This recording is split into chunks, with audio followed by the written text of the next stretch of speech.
difficult, hard to understand. So if you have questions, write them down so you don't forget them, and then we'll talk about them in the question and answer session afterwards. Because today, what I want to do is show you how the opening of the epistles of the Hebrews shares concepts that we find in the Gospel of John. And in the process, we will find out why John called Jesus the Word. So we will begin with Hebrews chapter 1, verse 1. Hebrews actually starts off with a very long sentence that goes all the way through verse 4. So we'll read the whole thing, and then we're going to talk about parts of it. So God, who at various times and in various ways spoke in time past to the fathers by the prophets, has in these last days spoken to us by his Son, whom he has appointed heir of all things, through whom also he made the worlds, who being the brightness of his glory and the express image of his person, and upholding all things by the word of his power, when he had by himself purged our sins, sat down at the right hand of the Majesty on high, having become so much better than the angels, as he has by inheritance obtained a more excellent name than they. The theme of the epistle is that the new covenant is better than the old covenant, that God is doing something new and better through the new covenant. So he hints at it right off the bat, right here in this verse, because what he says here is that God has now spoken to us in a new way. Under the old covenant, he did it through the prophets. Under the new covenant, he's speaking to us through the Son. So there's a new way of God speaking to us. And so that's what he's hinting at already, right up front, that God's doing something different. When he says God, we know that he means the Father because he goes on to talk about his Son afterwards. So this is God the Father. And it says at various times and in various ways. More accurately, the Hebrew there is many parts and many ways. So when he says God spoke to the fathers, he means the Jewish ancestors, the Israelites of the past. So he's writing again to a group of Jewish believers, so he's referring to what God did in the Old Testament. And this is how he spoke to the fathers, our ancestors. He did it in various ways and gave them only a part at a time. He spoke to them in many parts. So no one prophet got all of it. And God didn't reveal everything to the Israelites all at once. It came a little at a time. It came in parts. It came in portions. When he says by the prophets, in the Greek it's literally in the prophets, meaning that God himself was in the prophets. The prophets didn't just hear God and then repeat what they heard. God himself was in the prophets speaking through them. That's what the writer of Hebrews is saying. So God spoke in the prophets. But in these last days, he has spoken by his Son. The last days could mean the end times, the times leading up to when Christ comes back. And if so, then that means that the end times started 2,000 years ago. So the end times has been a very long period of time. But literally in the Greek, it's at the last of these days. And since he's comparing the new covenant with the old covenant, what he might mean here is that these are the last days of the old covenant. So Jesus came and he appeared right before the old covenant was to be done away with. Jesus came and spoke to us here on earth as a man at the end of the old covenant days. And he started the new covenant. As we've talked about before on Thursday night, that Jesus introduced the new covenant at the Lord's Supper and actually instituted it with his death on the cross. So Jesus appeared at the end, the last days of the old covenant. And then it says that he spoke to us by his Son. If you look at the New King James, you'll see that his is in italics because his is not in the Greek. The Greek is literally in a Son. So God in old times past spoke in the prophets. Today, or he spoke to us in these last days in a Son. So what he's doing, he's comparing the Son with the prophets. And he says, the prophets were the old way of doing it. In the Son is now the way he's doing it. He spoke to us in his Son. And notice that he doesn't say in sons, plural, only a Son, meaning that Jesus has got the full and complete revelation. He's got the final word. None of the prophets got the full revelation. Jesus does. He's the one that tells us what the final and complete revelation is. So he goes on to say three things about this Son. Actually, he says many things about the Son, but I want to focus on three of them. First of all, as we've already said, that God spoke to us in him. So that's the first thing he says about the Son, that God spoke to us in him. The next thing he says is that he has appointed, whom he has appointed heir of all things. We'll get to that next week. But the second thing I want to look at is the very next statement, and that is, through whom also he made the worlds. So that's the second thing he says about him.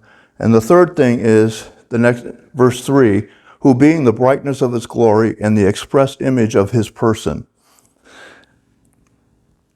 So the Son is the express image of the Father's person.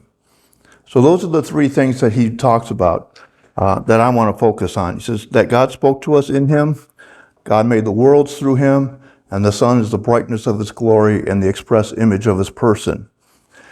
We find all three of these concepts in the Gospel of John.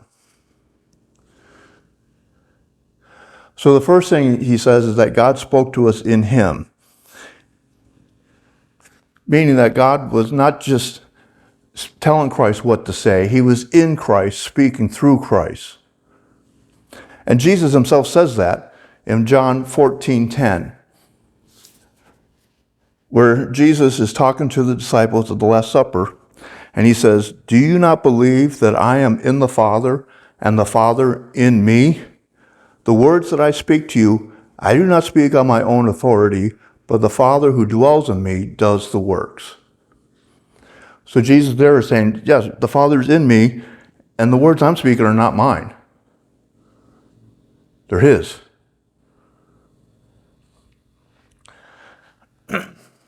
Jesus goes on, and actually Jesus several times mentions that what he's saying is what the Father told him to say. So if we drop down on John 14 to verses 23 and 24, it says, Jesus answered and said to him, if anyone loves me, he will keep my word, and my Father will love him, and we will come to him and make our home with him. He who does not love me does not keep my words, and the word which you hear is not mine, but the Father's who sent me. So if you love me, you'll keep my word, but my word's actually not mine, it's his. It's the Father's. So if you love me, you'll keep the Father's word. And then at the end of chapter 12, John 12, verses 48 to 50, Jesus is summarizing his ministry up to that point, because in chapter 13 is when the Last Supper starts. So Jesus is speaking to the crowds, and he's summarizing his ministry up to this point.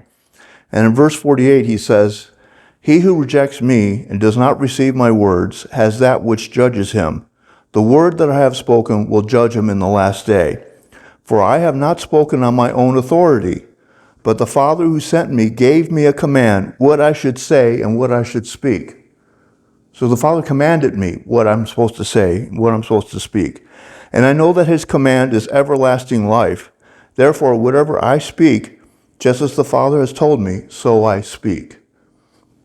So Jesus kept emphasizing, especially in the Gospel of John, that whatever he was saying, it's God, the Father, in me speaking the words. I'm only saying what he told me to say.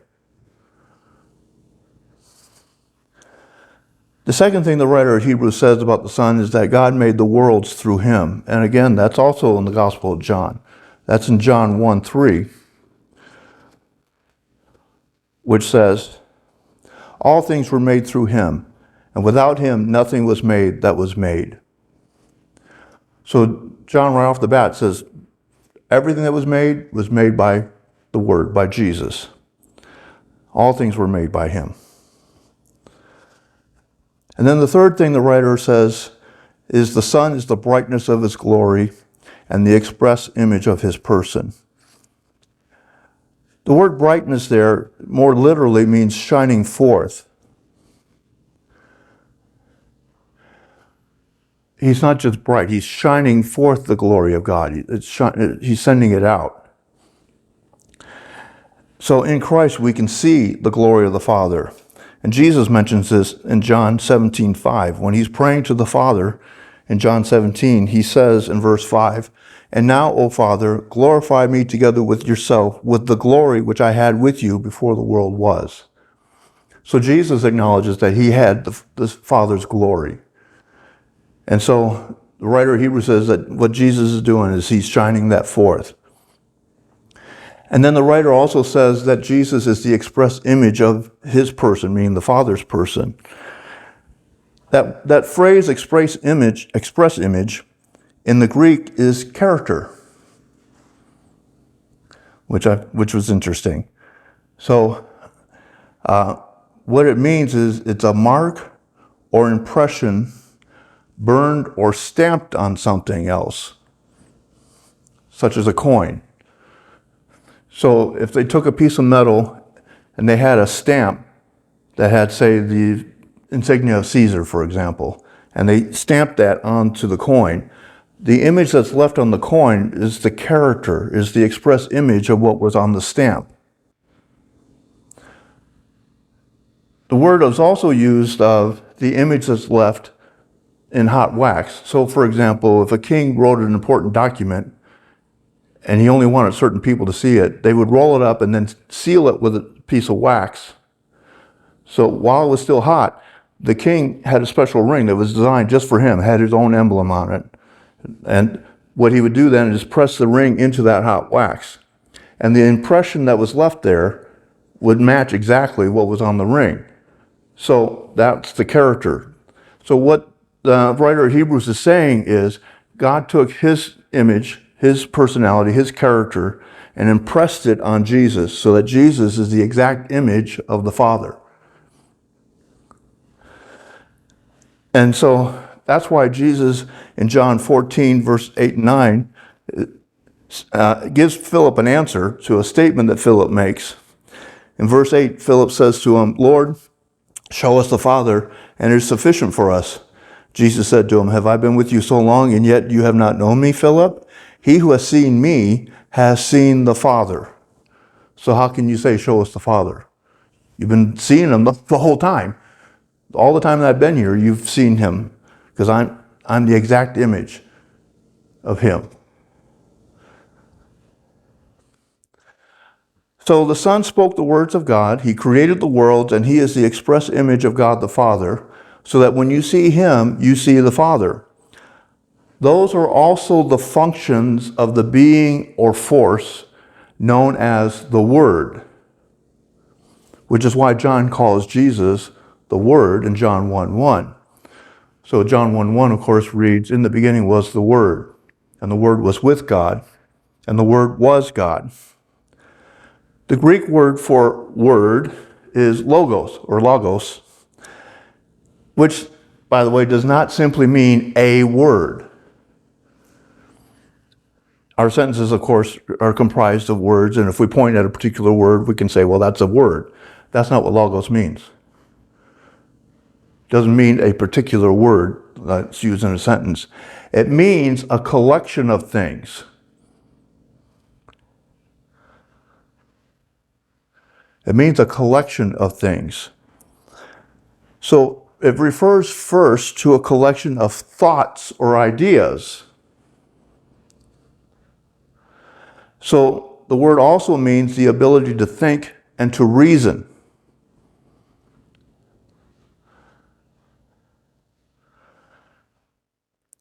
And oftentimes in the writings of the Greeks, logos means reason, man's ability to reason, to think logically, to think rationally. But since thoughts and ideas are expressed in words, expressed verbally, it also means a collection of words. So it's not simply a word, but it's a collection of words. So it can mean a saying, It could mean a speech. It could mean a doctrine. It could mean a narrative. So Acts 1:1, for example, Luke says, in the former account, referring back to his gospel, I've explained to you the history, and that word account is logos. So he's referring to the entire gospel of Luke as the logos. So it means a narrative. It's not just a word, it's a collection of words. But by the time John wrote his gospel, the Jews and even some of the Greek philosophers had developed the concept that the logos was a being or force that acted as the intermediary between God and the universe. This concept developed over a long period of time. So all the way back in 600 BC, a Greek philosopher named Heraclitus said that the Logos was the universal truth which held the universe together. He did not see the Logos as a person, but he did see it as a truth which everyone should know. We need to know the truth. We need to understand the Logos. That was his message, that we need to understand the Logos. We need to know that truth. In the Old Testament, the word of the Lord is sometimes seen as a force that God sends out and therefore has an existence of its own. For example, Psalm 107 verse 20, that's 107 verse 20, says, He sent His word and healed them, as if the word itself did the healing. In Isaiah 55 verses 10 through 11, the word accomplishes what the Lord sent it out to do. And those verses read, For as the rain comes down and the snow from heaven, and do not return there, but water the earth, and make it bring forth and bud, that it may give seed to the sower and bread to the eater, so shall my word be that goes forth from my mouth. It shall not return to me void, but it shall accomplish what I please, and it shall prosper in the thing for which I sent it. So it departs from the Lord, accomplishes its task, and then returns to Him, as if it could exist independent of Him. It's almost like I sent a robot out to go do my job and told it to come back when it was done. I didn't actually do it. He did it, the robot, but I told it what to do. And so there's this idea that in the Old Testament that the Word could actually exist independent of God. It goes out from Him and does what He wants it to do, but it's kind of independent of Him. And so the Jews developed this idea that the word of the Lord existed apart from Him even further after they returned from the Babylonian exile, when they wrote what we call the Targum, or they call it that too, the Targum, which is a collection of paraphrases of the Old Testament. So what they did is they, instead of just reading the Old Testament, they would write paraphrases of it. And these paraphrases were actually read in the synagogues. So the Jewish people were familiar not only with the Old Testament, they were also familiar with these paraphrases. These paraphrases were written in Aramaic. And the Aramaic word for word is memra, M-E-M-R-A. So where the Old Testament would use God's name, the Targum would sometimes use memra. So for example, Deuteronomy 9:3 says that the Lord is a consuming fire. But the Targum says that the memra is a consuming fire. The word is a consuming fire. The Targum also says in several places that the memra created the world. Now, doesn't that sound familiar? The memra, the word, created the world. It has been argued, therefore, that memra, word, is simply another name for the Lord, because they use it wherever the Lord, you would expect the Lord's name to be. But there are also places in the Targum where the Lord and the memra are two separate entities. So in Exodus 25:22, the Lord says to Moses that He will meet with him at the mercy seat. What He's telling Moses is, if you come into the tabernacle, into the Holy Holies, and to the mercy seat, I will speak to you from there. I will meet you there and speak to you from there. But the Targum says, I will order my memra to be there. I won't be there, my word will be. In the Targum, the memra also appears quite often to deliver a message from God. So thus, one of the functions of the memra was to speak the words of God. Just like God spoke in His Son, so too, He sends the memra out to deliver His message. The Memra, therefore, was not God himself, nor was he divine in their thinking. He was just a messenger like one of the angels. What's interesting is where the Old Testament says that Abram believed the Lord, that's in Genesis 15:6. So in Genesis 15, what happens is Abram is saying, I don't have a descendant. And God says, well, your descendants are going to be as numerous as stars in heaven. And it says that Abram believed him, and it was accounted to him for righteousness. He believed what God said. Well, the Targum says that Abram believed the Memra, believed the Word. So it wasn't the Lord that was talking to him, it was the Word that was talking to him. And he believed that. So it's interesting, is that he believed the Word. The Targum also says that the Memra will justify Israel. That's also an interesting concept. Because who justifies us, right? But it says the Targum that the Memra will justify Israel. So there was a Jewish philosopher who lived in Alexandria, Egypt in the time of Christ, same time Christ was alive. And his name was Philo. And he combined these Jewish ideas about the Memra with Greek philosophy. That's why he's known as a Jewish philosopher. He taught that God was separate from the universe and was therefore hidden and unknowable. There was no way to know God. He also said that the universe has always existed and is inherently evil, which is why God keeps himself separate from it, because God can't touch the evil universe.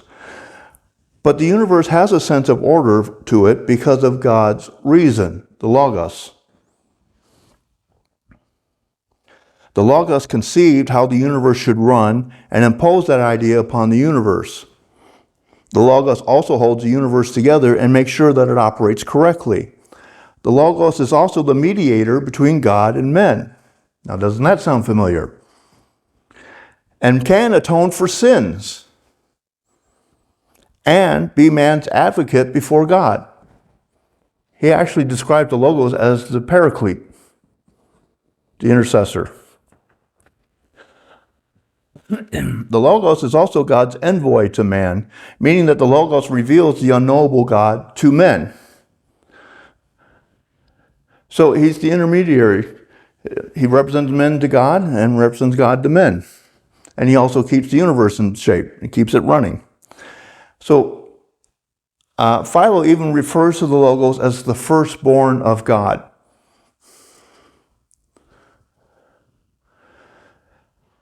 Which is interesting because Philo is kind of developing the ideas. So in many places he acts like the Logos is actually a person.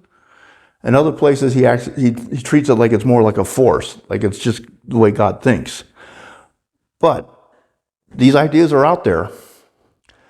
So by stating that Jesus is the Logos, John was saying that Jesus is all of this and more.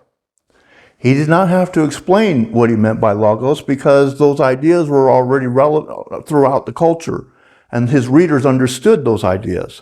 They've already heard that. So they knew what John meant when he said the word, the Logos. They already understood that. So because he was the Logos, Jesus spoke the words of the Father.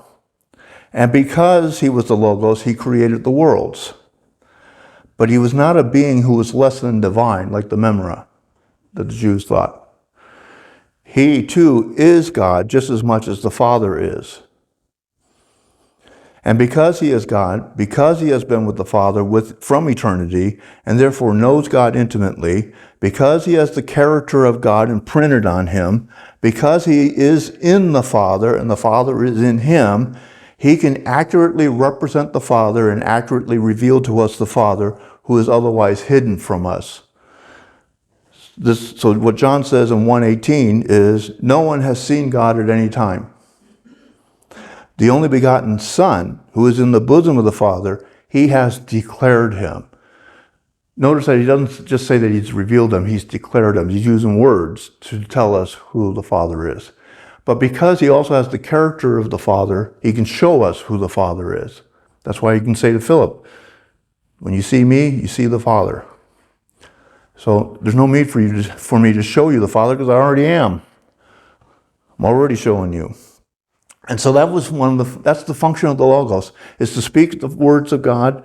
He created the world, and also his job is to reveal the character of God, to show us who the Father really is.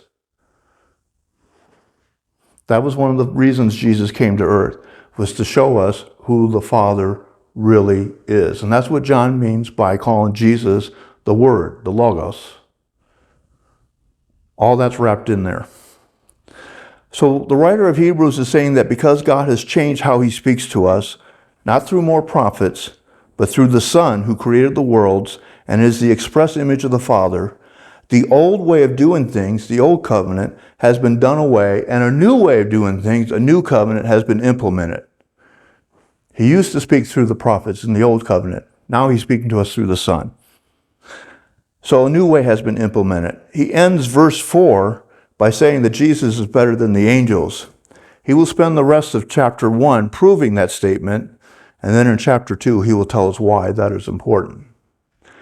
I know one of the things that we're taught when we're told how to teach the Word, that we should have an application every time. But sometimes you have to develop the concepts first before you can actually do the application. And that's what the writer of Hebrews is doing. He spends all of chapter 1 explaining who the Son is and why the Son is better than the angels. It's in chapter 2 that he gives the application. We will get to that, Lord willing. We'll get to that eventually. But for now, let's go ahead and take a break, if we want to take a break, and then we'll do the question and answers.